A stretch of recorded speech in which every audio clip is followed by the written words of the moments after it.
Send button. नमस्कार, मैं प्रफुल्ल कुमार राहुल उदयपुर राजस्थान से।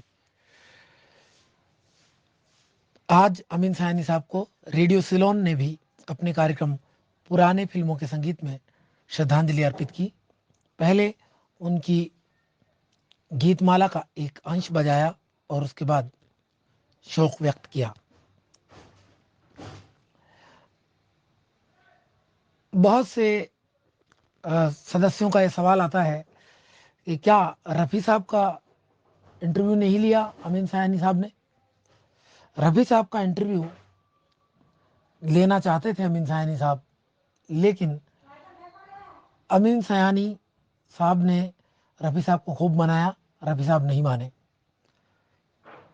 इसके बाद ये बात तय हुई कि रफ़ी साहब को अमीन सयानी साहब सवाल पूछेंगे और रफ़ी साहब गा गा करके जवाब देंगे। इस बात के लिए रफ़ी साहब राज़ी हो गए, लेकिन यह साक्षात्कार रिकॉर्ड हो पाता उससे पहले रफ़ी साहब का इंतकाल हो गया। एक बार अमीन सयानी साहब से किशोर कुमार जी ने पंगा ले लिया। बड़ी मुश्किल से किशोर कुमार जी ने अमीन सयानी साहब को इंटरव्यू के लिए डेट दी। अमीन सयानी साहब अपना सारा रिकॉर्ड और सब कुछ लेकर के आए और किशोर कुमार साहब ने ये कहलवा करके भिजवा दिया कि किशोर कुमार आज नहीं आए हैं, आप अपना बोरा बोरा बिस्तर उठा करके लेकर के चले जाइए। उसके बाद लगभग 18 सालों तक अमीन सयानी साहब का और किशोर कुमार साहब का कोई संवाद नहीं हुआ। बड़ी मुश्किल से किशोर कुमार साहब फिर बाद में इंटरव्यू देने के लिए राजी हुए और सारे डॉन के साथ ही प्रोग्राम में उनका वो 14 मिनट का लाजवाब इंटरव्यू, जिसमें अमीन सयानी साहब को ही चुप करा दिया, सुनते सुनते वाकई में बहुत हंसी आती है। बहुत श्रोता आनंदित हो जाते हैं। अक्सर जो सिलोन पर अमीन सयानी साहब को सुना करते थे, वो आज यही कहते हैं कि सिलोन था, लेकिन नहीं, सिलोन आज भी है। 16 दिसंबर 1925 से ये चैनल खुला रेडियो पर, और आज इसे आप यूट्यूब के माध्यम से एरक्सोल्डिस अश्विनी कुमार का एक चैनल है और एक चैनल है DS राठी। इन दोनों चैनल पर सुबह 8:30 बजे के बाद रेडियो सिलोन की बारी बारी से 4-5 बुलेटिन अगर आप दिन में कभी भी सुनना चाहें तो सुन सकते हैं। इसके अलावा SLBC रेडियो ऐप है। SLBC का अर्थ होता है Sri Lanka broadcasting corporation. SLBC radio app पर आप एशिया की हिंदी सर्विस पर क्लिक करके सुबह 6 बजे से 8 बजे तक लाइव सुन सकते हैं। अब बात आती है कि रेडियो सिलोन इतना खास आज भी क्यों है, क्या इसकी विशेषता है। तो रेडियो सिलोन के गानों में सरसराहट नहीं होती। रेडियो सिलोन के आधे घंटे के भी बुलेटिन में 8 गाने पूरे आते हैं। गाने काटे नहीं जाते, बीच में किसी प्रकार का विज्ञापन नहीं होता। सुबह भक्ति संगीत, जिसमें पहले बौद्ध धर्म के सुप्त पिटक का ग्रंथ धम्मपद, उसका एक पद पढ़ करके उसकी व्याख्या की जाती है और उसके बाद भारतीय भक्ति भजन प्रस्तुत किए जाते हैं। इसके बाद दार्शनिक गीत,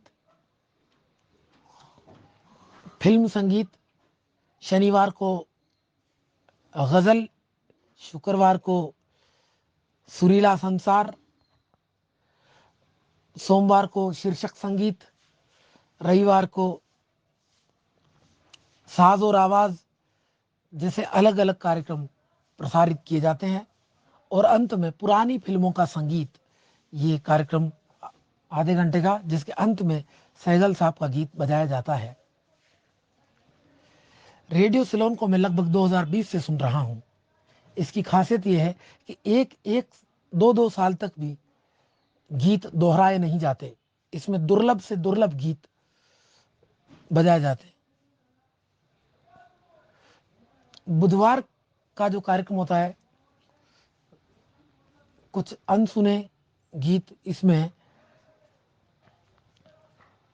वो गीत बजाए जाते हैं जो बिल्कुल ही ना सुने गए हों। रेडियो सिलोन द्वारा भारत के ऐसे ऐसे गीत बजाए जाते हैं जिन्हें विविध भारती लेश मात्र भी नहीं बजाता। मुकेश जी के 7 गीतों की रिकॉर्डिंग, बहुत से गीतों की रिकॉर्डिंग मुझे रेडियो सिलोन से प्राप्त हुई है। और विविध भारती की ये बात है कि विविध भारती पर कभी कभी दिन में 3 बार भी एक एक गीत दोहरा लिया जाता है और गीत बार बार दोहराए जाते हैं। विविध भारती का तो बस चलता है तो 2-4 दिन में भी गीत दोहरा लिए जाते हैं। और वो ही जो कुछ प्रसिद्ध गीत हैं बजाए जाते हैं, और गीतों की गुणवत्ता भी सही नहीं है, सरसराहट की आवाज भी आती रहती है, गीत अधूरे अधूरे बजाए जाते हैं। इसीलिए विविध भारती की अपेक्षा रेडियो सिलोन को आज भी देश विदेश से, हर जगह से सुना जाता है। और 1925 से लेकर के आज तक रेडियो सिलोन लोकप्रिय है। बहुत सारे मोबाइल टावर और ना जाने कौन कौन से टावर, सैटेलाइट लगने की वजह से आज रेडियो सिलोन रेडियो सेट पर सुनने में परेशानी होती है या नहीं सुन पाते हैं। इसी वजह से जो नहीं सुन पाते हैं वो यही कहते हैं कि रेडियो सिलोन था, लेकिन रेडियो सिलोन आज भी है और उसकी गुणवत्ता विविध भारती से लाख गुना ज्यादा अच्छी है। और ये बात मुझे दावे के साथ कहनी पड़ रही है क्योंकि मैं दोनों चैनल का श्रोता हूं। ये समय समय पर अपने पुराने आरजे को भी याद करते हैं, उद्घोषकों की आवाज भी सुनवाते हैं, और बहुत ही पुरानी उद्घोषिकाएं काम कर रही हैं। अभी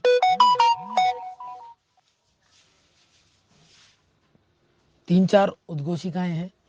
अगर एक उद्घोषिका सुबह का कार्यक्रम प्रारंभ करती है तो वो सारे कार्यक्रम पूरे करती है।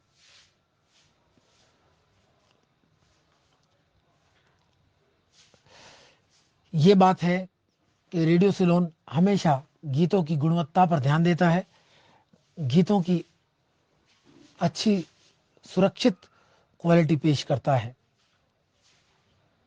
और अगर किसी प्रकार की नॉइस या सरसराहट होती है तो उसे हटा देता है, वो नहीं रखता। पहले आपकी पसंद गीत कार्यक्रम आता था, लेकिन अब वो नहीं आता, क्योंकि अब तो जून महीने से उन्होंने इसे बंद किया है। फेसबुक पर फरमाइशें लिया करते थे। और इसके अलावा एसएलबीसी की जो वेबसाइट है उस पर भी आप लाइव सुन सकते हैं सुबह 6 बजे से 8 बजे तक। ये महत्वपूर्ण जानकारी है। हो सकता है किसी का विविध भारती प्रिय हो, लेकिन जो सही बात है वो सही ही रहेगी। और ये भी हो सकता है कि किसी ने रेडियो सिलोन ना भी सुना हो तो वो अवश्य सुने। जो पुराने गीतों के शौकीन हैं, जो पुराने गीतों को चाव से सुनना चाहते हैं कि पहले मोहन तारा तल पड़े, राम कमलानी, मधुबाला जवेरी, विमला, मंजू, मधुकर श्याम, एस डी बादिश, अरुण कुमार, पारुल घोष जैसे गायक गायिकाएं, ललिता देवलकर जैसे गायक गायिकाएं भी थे, और उनके दुर्लभ से दुर्लभ गीत आपको रेडियो सिलोन पर ही सुनने को मिलेंगे। विविध भारती पर आप ऐसे पुराने गीतों के शब्द तक भी नहीं समझ पाएंगे, क्योंकि उसमें सरसराहट की आवाज बहुत आएगी।